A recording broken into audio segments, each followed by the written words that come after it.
This channel does not promote any violence, harmful, or illegal activities. All content provided by this channel is meant for an educational and information purpose only.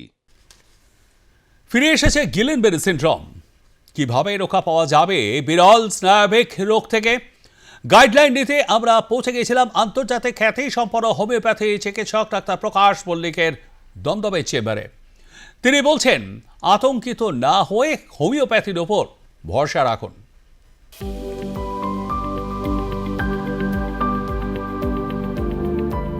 আতঙ্কের নাম গুলেনবারি syndrome.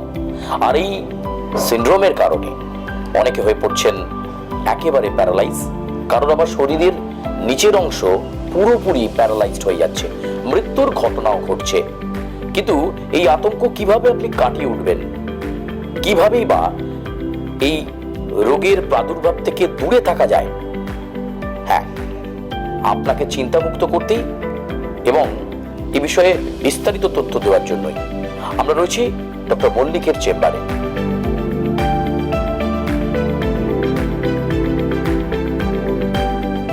হ্যাঁ, doctor প্রকাশ মল্লিকের কথা বলছি।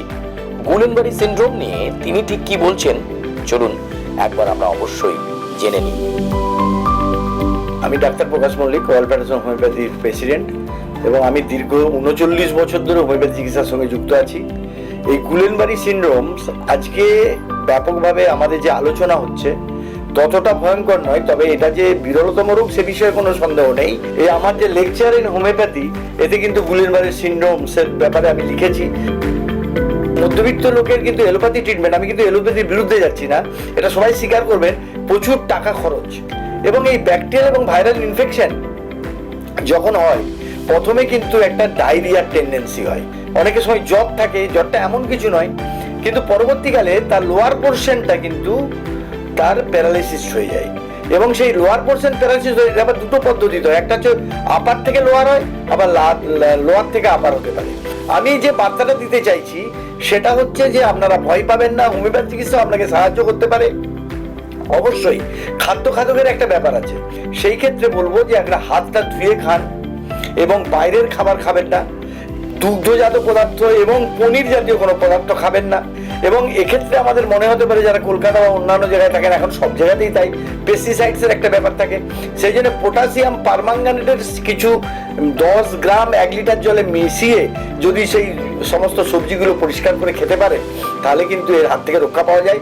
আর অবশ্যই যখন কিন্তু এরকম কোনো প্যারালিটিক কন্ডিশন তৈরি হচ্ছে, তখন কিন্তু হোমিওপ্যাথি আমরা লক্ষণ ভিত্তিক চিকিৎসা করে ভালো করে দিতে পারি। এবং বাইরের খাবার, অর্থাৎ বিশেষ করে আমার একটা পেশেন্ট ছিল, সে কিন্তু তেলে ভাজা খেয়ে হয়েছে। তার কারণ তেলে ভাজাটা কি হয়, ওই যে কড়াইয়ে যে বাইরের তেলে ভাজা, সেই কড়াইয়ের তেলটা কিন্তু সে আর কোনোদিনই বদলায় না, আজকে ভাজলো কালকে ভাজলো এরকম করে চলতে থাকে, এতে কার্বন মনোক্সাইড তৈরি হয়। তো সেইগুলো সচেতন হলে আর হোমিওপ্যাথি চিকিৎসা নিলে গুলেনবারির জন্য আমরা আতঙ্কিত হওয়ার কিছু কারণ নেই।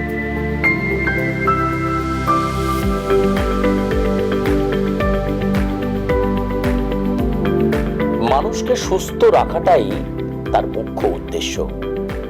তাই তার চেম্বারে কোনো রোগী এলে প্রথমেই তাকে তিনি যেটা দেন সেটা হচ্ছে আত্মবিশ্বাস, আর তারপর পরীক্ষা নিরীক্ষা, আর তার সঙ্গে ওষুধ প্রয়োগ।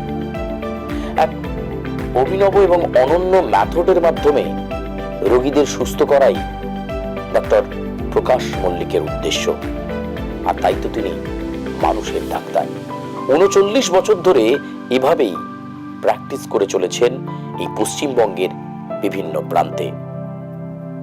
ক্যামেরায় প্রসেনজিৎ এর সঙ্গে সুচারু, আর প্লাস নিউজ।